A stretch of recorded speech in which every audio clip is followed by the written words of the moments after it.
Hello दोस्तों, नमस्कार। आशा करता हूँ आप जहाँ भी हो स्वस्थ होंगे, मस्त होंगे। हमारे YouTube चैनल ऐसे स्टडी सेंटर में आपका स्वागत है। 6 से 12 तक NCERT ऑल स्टेट्स कोर्स के लिए इस चैनल को सब्सक्राइब करें। टॉपिक उदासीनीकरण अभिक्रिया। तो देखिए, उदासीनीकरण अभिक्रिया पहला जो टॉपिक है आपका उदासीनीकरण अभिक्रिया। उदासीनीकरण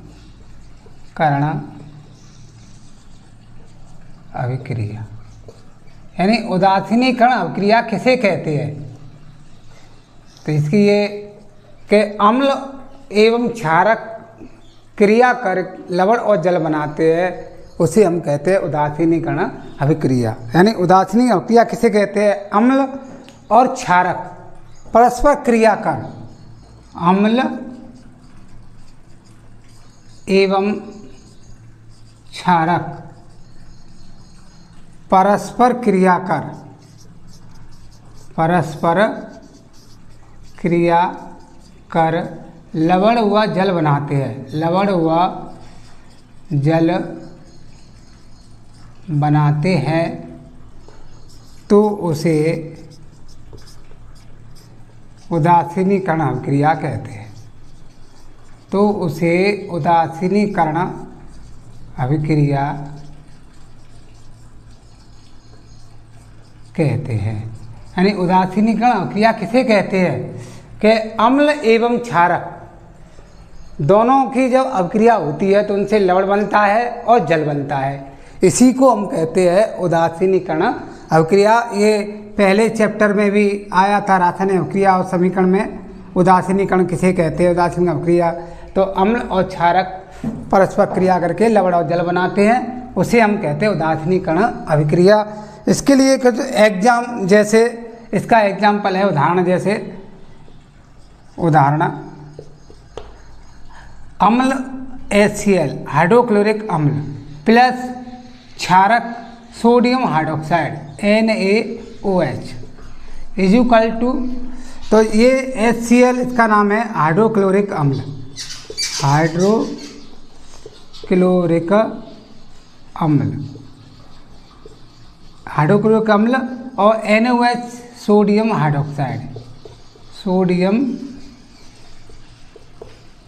हाइड्रोक्साइड ये क्षारक है। तो अम्ल और क्षारक आपस में क्रिया करेंगे तो इससे बनेगा लवण एवं जल। तो यहाँ जल का सूत्र H2O, ये जल। अब इसमें से H2O यानी HOH और H, तो H2 आ गया, बचा NaCl, तो NaCl ये है सोडियम क्लोराइड, यानी लवण बनता है सोडियम क्लोराइड। इसको साधारण नमक के नाम से जाना जाता है, भोजन में हम काम में लेते हैं। ये लवण, तो लवण बनता है और जल बनता है। इसी क्रिया को हम कहते हैं उदासीनीकरण अभिक्रिया। तो उदासीनीकरण अभिक्रिया किसे कहते हैं? ये पिछले 2023 में पूछा था, उदासीनीकरण अभिक्रिया किसे कहते हैं, उसका एक उदाहरण दीजिए। तो अम्ल एवं क्षारक परस्पर क्रिया कर लवण और जल बनाते हैं, उसे उदासीनीकरण अभिक्रिया कहते हैं। अम्ल एवं क्षारक, तो अम्ल लेते हैं इसमें हाइड्रोक्लोरिक अम्ल और क्षारक लेते हैं सोडियम हाइड्रोक्साइड NaOH। तो HCl plus NaOH is equal to NaCl, ये लवण बनेगा सोडियम क्लोराइड प्लस जल H2O। तो इसी को हम उदासीनीकरण अभिक्रिया, तो ये उदासीनीकरण अभिक्रिया पूरी हो गई। अब इसके बाद में आते हैं धात्विक ऑक्साइड की अम्लों के साथ अभिक्रिया। अगली जो हेडिंग है धात्विक ऑक्साइड की अम्लों के साथ अभिक्रिया। धात्विक ऑक्साइड की अम्लों के साथ अभिक्रिया। तो देखिए, धात्विक ऑक्साइड की अम्लों के साथ अभिक्रिया। धात्विक ऑक्साइड की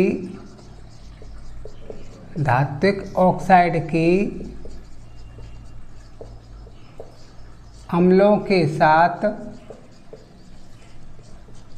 अभिक्रिया।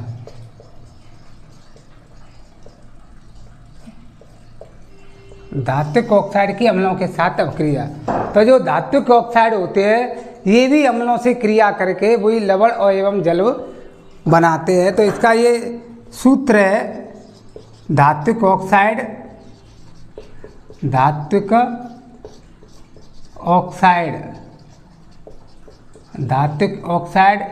प्लस अम्ल इज इक्वल टू लवण प्लस जल। तो जो धात्विक ऑक्साइड होते हैं वो अम्लों से क्रिया करके लवण बनाते हैं और जल बनाते हैं। तो ये धात्विक ऑक्साइड की अम्लों के साथ अभिक्रिया, जैसे हम धात्विक ऑक्साइड लेते हैं, कोई भी धातु, कैल्शियम हाइड्रोक्साइड है, जैसे ये क्षारक है, तो ये अम्ल से हम क्रिया करेंगे धात्विक ऑक्साइड की, यानी धात्विक ऑक्साइड किससे क्रिया करता है? अम्ल से। जैसे कॉपर ऑक्साइड, धात्विक ऑक्साइड है copper oxide CuO, copper oxide plus अम्ल हाइड्रोक्लोरिक अम्ल HCl, हाइड्रोक्लोरिक अम्ल। तो हाइड्रोक्लोरिक अम्ल इससे क्रिया करके ये बनाता है लवण और जल। तो यहाँ H2O बन जाएगा प्लस H2O जल बन जाएगा। और अब इसमें लवण बचा तो CuCl2 कॉपर क्लोराइड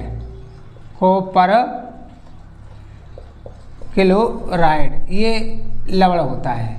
तो इससे लवण बनता है और जल बनता है। इसी को हम कहते हैं धात्विक ऑक्साइड की अम्लों के साथ अभिक्रिया, यानी धात्विक ऑक्साइड है वो अम्लों से क्रिया करके लवण और जल बनाते हैं। तो यहाँ धात्विक ऑक्साइड हमने लिया, धातु कॉपर है और ऊती ऑक्साइड। तो धात्विक ऑक्साइड या धातु ऑक्साइड प्लस अम्ल हाइड्रोक्लोरिक अम्ल से क्रिया करेगा तो लवण बनेगा, कॉपर क्लोराइड और जल बनेगा। और ये धात्विक ऑक्साइडों की जो प्रकृति होती है वो क्षारकीय होती है। तो यहाँ ये प्रश्न भी पूछ लेते हैं कि धात्विक ऑक्साइड की प्रकृति कैसी होती है। धात्विक ऑक्साइड की प्रकृति क्षारकीय होती है। इसकी प्रकृति कैसी होती है? क्षारकीय होती है। तो यहाँ ये इसमें क्लियर हो गया कि धात्विक ऑक्साइड किस प्रकृति के होते हैं। तो धात्विक ऑक्साइड की जो प्रकृति होती है वो होती है क्षारकीय। और धात्विक ऑक्साइड अम्लों से क्रिया करके क्या बनाते हैं? लवण एवं जल। तो ये हो गया धात्विक ऑक्साइड की अम्लों के साथ अभिक्रिया। इसके बाद आती है अधात्विक ऑक्साइड की क्षारकों के साथ अभिक्रिया। अगली है अधात्विक ऑक्साइडों की क्षारकों के साथ अभिक्रिया। तो देखिए अधात्विक ऑक्साइडों की अधात्विक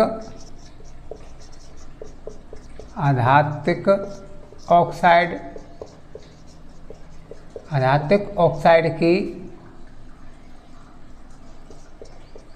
क्षारकों के साथ अधात्विक ऑक्साइड की क्षारकों के साथ अभिक्रिया। अब अधात्विक ऑक्साइड भी क्षारकों से क्रिया करके वही लवण और जल बनाते हैं। तो इसका भी ये सूत्र है अधात्विक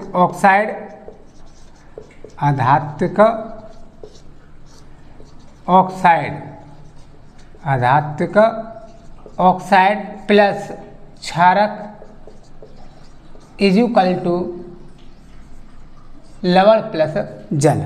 तो अधात्विक ऑक्साइड भी क्षारकों से क्रिया करके लवण और जल बनाते हैं। जैसे हमने अधात्विक ऑक्साइड के अंतर्गत लिया कार्बन डाइऑक्साइड, ये अधातु है कार्बन O2, तो अधात्विक ऑक्साइड प्लस क्षारक यहाँ पे लिया हमने कैल्शियम हाइड्रोक्साइड CaOH का होल स्क्वायर, ये क्षारक है कैल्शियम हाइड्रोक्साइड।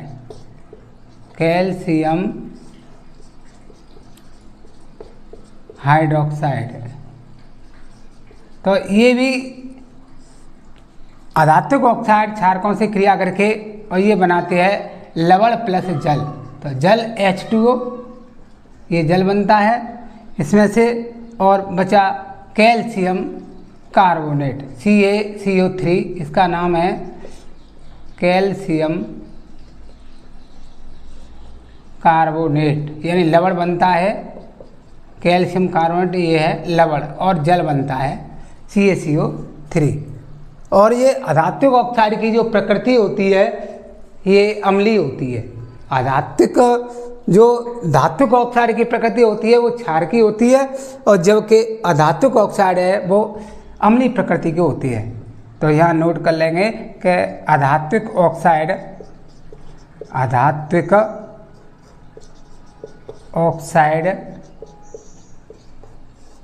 अम्लीय प्रकृति के होते हैं, अम्लीय प्रकृति के होते हैं। तो ये 1 नंबर का प्रश्न पूछ लेते हैं कि धात्विक ऑक्साइड की प्रकृति कैसी होती है।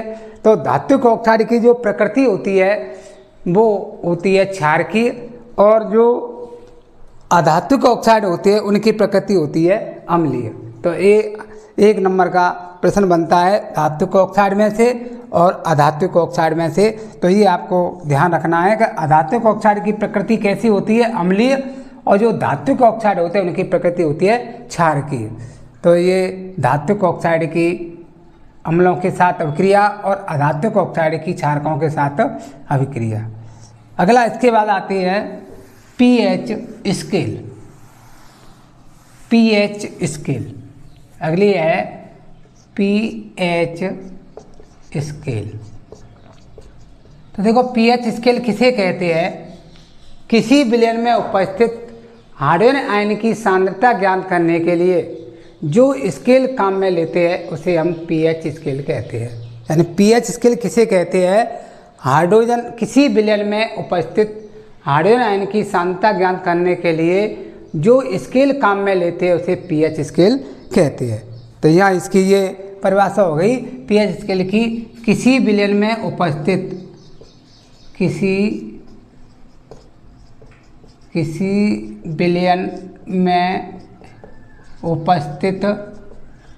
विलयन में उपस्थित हाइड्रोजन आयन, किसी विलयन में उपस्थित हाइड्रोजन आयन की सांद्रता ज्ञात करने के लिए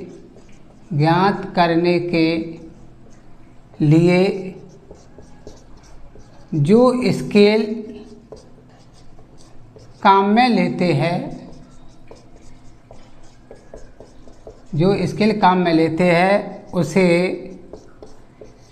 pH स्केल कहते हैं। तो pH स्केल किसे कहते हैं? किसी विलयन में उपस्थित हाइड्रोजन आयन की सांद्रता ज्ञात करने के लिए जो स्केल काम में लेते हैं उसे pH स्केल कहते हैं। और pH में P एक सूचक है जो जर्मन शब्द पोसांस से लिया गया है, जिसका अर्थ शक्ति से है, पावर, इसका अर्थ शक्ति से है। तो यहाँ ये P का अर्थ हो गया शक्ति। यानी pH में P क्या है? P किस बात का सूचक है? ये भी एग्जाम में पूछ लेते हैं। तो pH में P एक सूचक है जो जर्मन शब्द पोसांस से लिया गया है, जिसका अर्थ होता है शक्ति। और जो pH स्केल से pH से 0 से लेकर 0 से और 14 तक के मान ज्ञात कर सकते हैं। इनकी संख्या को हम मान ज्ञात कर सकते हैं। pH स्केल से कितने? 0 से लेकर के 0 से 14 तक मान ज्ञात कर सकते हैं। अगर किसी विलयन का pH मान 7 होता है तो उसकी प्रकृति उदासीन होती है। नंबर 1, यदि किसी विलयन का pH मान 7 हो तो उसकी प्रकृति उदासीन होगी। उसकी प्रकृति कैसी होती है? उदासीन। तो यहाँ ये प्रश्न भी पूछ लेते हैं कि किसी विलयन का pH मान अगर 7 होता है तो उसकी प्रकृति कैसी होगी? तो वो उदासीन होगी। जैसे शुद्ध जल का pH मान 7 होता है। अशुद्ध जल कहते हैं। शुद्ध जल का जो pH मान होता है वो 7 होता है। सोडियम क्लोराइड है, NaCl है, इसका भी pH मान NaCl, तो NaCl का pH मान भी 7 होता है। तो ये इनकी प्रकृति कैसी होती है? उदासीन होती है। तो यहाँ ये पूछ रहे थे कि एक उदासीन विलयन की pH होता है, उसका एक उदाहरण दीजिए। तो शुद्ध जल का pH मान 7 होता है, क्योंकि यदि किसी विलयन का pH मान 7 होता है तो उसकी प्रकृति होती है उदासीन। और यदि किसी विलयन का pH मान यदि किसी विलयन का pH मान 7 से अधिक हो तो उसकी प्रकृति क्षारीय होती है। उसकी प्रकृति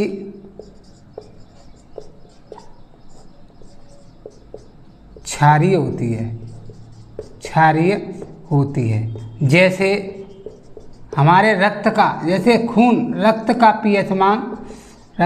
pH मान 7.4 होता है।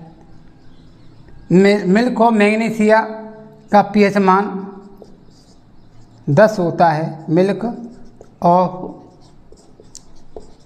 मैग्नीशिया का pH मान 10 होता है। तो ये 7 से अधिक होता है, इसलिए इसकी प्रकृति कैसी होती है? क्षारीय। यदि किसी विलयन का pH मान 7 होता है तो उसकी प्रकृति उदासीन होगी, और अगर 7 से अधिक है तो क्षारीय होगी। और यदि किसी विलयन का pH मान 7 से कम होता है तो उसकी प्रकृति अम्लीय होती है। तो अगला 3 नंबर पे यह है, यदि किसी विलयन का pH मान 7 से कम हो तो उसकी प्रकृति अम्लीय होती है। उसकी प्रकृति कैसी होती है? उसकी प्रकृति अम्लीय होती है। जैसे जठर रस का pH मान लगभग 1.2 होता है। नींबू का रस का pH मान लगभग 2.2 होता है। तो ये इसकी प्रकृति अम्लीय होती है, 7 से कम है। तो यहाँ ये पूछ लेते हैं कि यदि किसी विलयन का pH मान 7 हो तो उसकी प्रकृति कैसी होती है? उदासीन। एक उदाहरण दीजिए। तो शुद्ध जल का pH मान 7 होता है, इसलिए उसकी प्रकृति उदासीन होती है। और यदि किसी विलयन का pH मान 7 से अधिक हो तो उसकी प्रकृति क्षारीय होती है। जैसे रक्त का pH मान 7.4 होता है, और मिल्क और मैग्नीशिया का pH मान 10 होता है, तो इसकी प्रकृति होती है क्षार की। और तीसरा, यदि किसी विलयन का pH मान 7 से कम हो तो उसकी प्रकृति अम्लीय होती है। जैसे जठर रस का pH मान लगभग 1.2 होता है, नींबू के रस का पीएच मान लगभग 2.2 होता है। तो ये पीएच स्केल के द्वारा ये पूछ लेते हैं एक नंबर के प्रश्न के पीएच स्केल में शुद्ध जल का पीएच मान कितना होता है। तो शुद्ध जल का पीएच मान 7 होता है। रक्त का पीएच मान कितना होता है, तो रक्त का पीएच मान होता है 7.4। और इसके बाद आती है अब, तो देखिए ये अभी हमने पढ़ा है पीएच स्केल के बारे में, तो इनको नोट कर सकते हैं कि यदि किसी विलयन का पीएच मान 7 होता है तो उसकी प्रकृति कैसी होती है, उदासीन। जैसे शुद्ध जल का पीएच मान 7 होता है और सोडियम क्लोराइड का पीएच मान भी 7 होता है। दूसरा, यदि किसी विलयन का पीएच मान 7 से अधिक है तो उसकी प्रकृति क्षारीय होती है। जैसे रक्त का पीएच मान 7.4 होता है। मिल्क और मैग्नीशिया, इसका जो सूत्र होता है MgOH का होल स्क्वायर, यानी मैग्नीशियम हाइड्रोक्साइड, मैग्नीशियम हाइड्रोक्साइड, तो ये इसका सूत्र होता है। मिल्क और मैग्नीशिया भी कहते हैं इसको, और इसका पीएच मान 10 होता है। और तीसरा, यदि किसी विलयन का पीएच मान 7 से कम हो तो उसकी प्रकृति अम्लीय होती है। जैसे जठर रस है, उसका पीएच मान लगभग 1.2 होता है और नींबू के रस का पीएच मान लगभग 2.2 होता है। तो इनका पीएच मान 7 से कम है। तो आपको ये तीनों में से कोई न कोई एक प्रश्न एग्जाम में पूछ लेते हैं। तो अब की बार ये पूछा था कि किसी विलयन का उदासीन प्रकृति वाले विलयन की पीएच का मान बताइए कितना होता है। तो किसी भी विलयन के जो उदासीन प्रकृति का विलयन होता है उसका पीएच मान होता है 7। तो ये शुद्ध जल, अशुद्ध जल कहते हैं, उस अशुद्ध जल का पीएच मान होता है 7। तो ये पूछ लेते हैं। तो ये हो गया पीएच के बारे में कि पीएच स्केल किसे कहते हैं। किसी विलयन में उपस्थित हाइड्रोजन आयन की सांद्रता ज्ञात करने के लिए जो स्केल काम में लेते हैं उसे हम पीएच स्केल कहते हैं। और पीएच में पी इस बात का एक प्राकृतिक एक सूचक है जो जर्मन शब्द पोषण से लिया गया है, जिसका अर्थ होता है शक्ति। और इस पीएच के द्वारा हम 0 से लेकर के और 14 तक की संख्याओं को के मान को ज्ञात कर सकते हैं। और यदि किसी विलयन का पीएच मान 7 होता है तो उसकी प्रकृति उदासीन होती है। 7 से अधिक होती है तो वो क्षारीय प्रकृति का होता है, और 7 से कम होता है तो वो अम्लीय प्रकृति का। और इनके एक एक उदाहरण भी पूछ लेते हैं कि पीएच का मान 7 होता है तो उसका एक उदाहरण जिसकी प्रकृति उदासीन होती है तो शुद्ध जल या सोडियम क्लोराइड। और क्षारीय प्रकृति का पूछते हैं तो उसका पीएच मान 7 से अधिक होता है। तो 7 से अधिक जैसे मिल्क और मैग्नीशिया, जिसका पीएच मान 10 होता है। और रक्त का पीएच मान 7.4 होता है। ये क्षारीय प्रकृति के होते हैं। और अम्लीय प्रकृति के होते हैं जिसका पीएच मान 7 से कम होता है। जैसे जठर रस, नींबू का रस, तो जठर रस का लगभग पीएच मान 1.2 होता है और नींबू के रस का पीएच मान 2.2 होता है। तो इस प्रकार से ये अम्ल और क्षारक और लवण के बारे में, ये पीएच स्केल के बारे में आपको ये बताया गया था। तो पीएच, इस पीएच के का दैनिक जीवन में महत्व, अगला इसमें टॉपिक आता है पीएच का दैनिक जीवन में महत्व। पीएच का दैनिक जीवन में महत्व। पीएच का दैनिक जीवन में महत्व, यानी पीएच का दैनिक जीवन में क्या महत्व है। तो इसके 4-5 पॉइंट है पीएच का दैनिक जीवन में महत्व।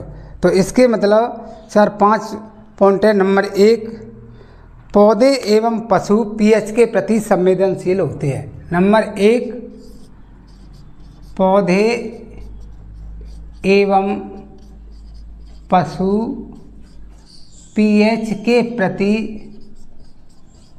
संवेदनशील होते हैं, संवेदनशील होते हैं।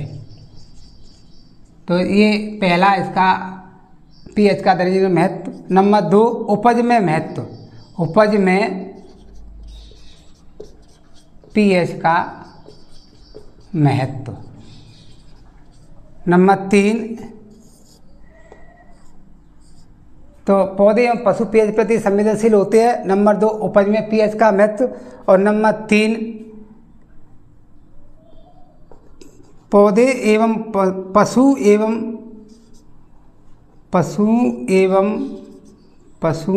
एवं पौधों के प्रति आत्मरक्षा। पशुओं एवं पौधों के प्रति आत्मरक्षा। और नंबर 4 आता है उदर में पीएच का महत्व। उदर में पाचन तंत्र में, उदर का मतलब पाचन तंत्र में, उदर में या पाचन तंत्र में पीएच का महत्व, पीएच का महत्व। और पीएच परिवर्तन के कारण दंत क्षय। पीएच परिवर्तन के कारण दंत क्षय। तो इस प्रकार से इसके ये 5 पीएच का दैनिक जीवन में महत्व है। इसके 5 महत्व होते हैं कि पौधे एवं पशु पीएच के प्रति संवेदनशील होते हैं, उपज में पीएच का महत्व होता है, पशुओं एवं पौधों के प्रति आत्मरक्षा, इनसे जो उदर में या पाचन तंत्र में पीएच का महत्व, और पीएच परिवर्तन के कारण दंत क्षय। तो इनमें से जो पौधे और पशु है वो पीएच के प्रति संवेदनशील होते हैं। हमारा जो शरीर है वो 7.0 से 7.8, हमारा जो शरीर है वो 7.0 से 7.8 पीएच परास के बीच कार्यशील है। परास के बीच कार्यशील है। हमारा जो शरीर है वो कितने पीएच के बीच कार्य करता है? 7.0 से 7.8 पीएच परास के बीच कार्यशील है। और इतने मान में ही जीवित प्राणी, इतने मान में ही जीवित प्राणी जीवित रह सकता है, जीवित रह सकता है। ये संकीर्ण मान है, तो इस मान से में ही वो जीवित रह सकता है। तो हमारा शरीर कितने पीएच परास के बीच कार्य करता है? 7.0 से 7.8 पीएच परास के बीच कार्य करता है, और इस मान में ही वो जीवित प्राणी वो जीवित रह सकता है। अम्लीय वर्षा इसमें अलग से बनता है। एक अम्लीय वर्षा क्या होती है? तो जब वर्षा के जल का पीएच मान 5.6 से कम हो जाता है, जब वर्षा के जल का पीएच मान 5.6 से कम हो जाता है तो वो कहलाती है अम्लीय वर्षा। यानी अम्लीय वर्षा किसे कहते हैं? तो जब वर्षा के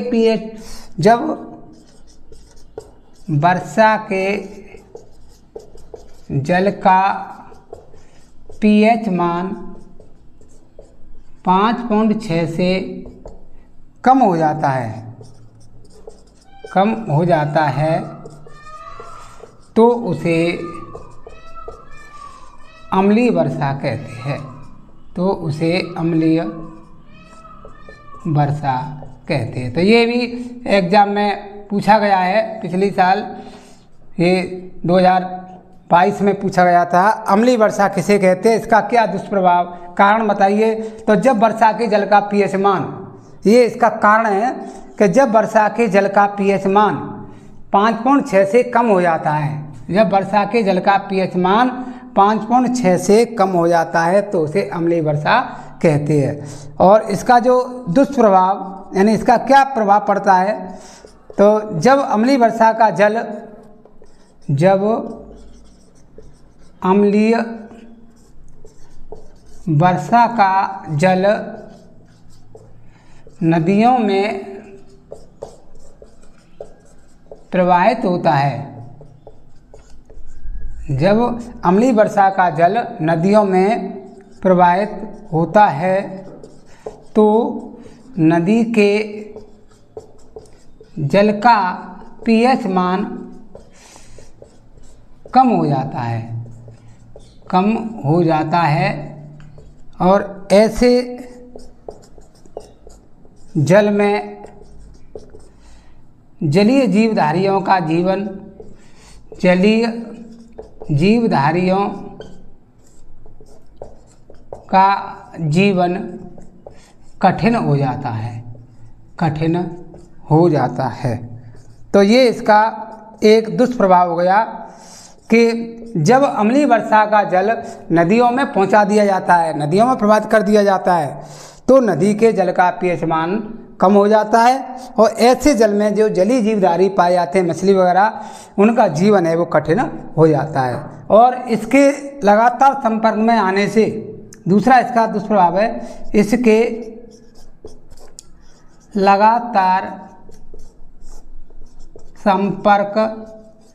लगातार संपर्क में आने से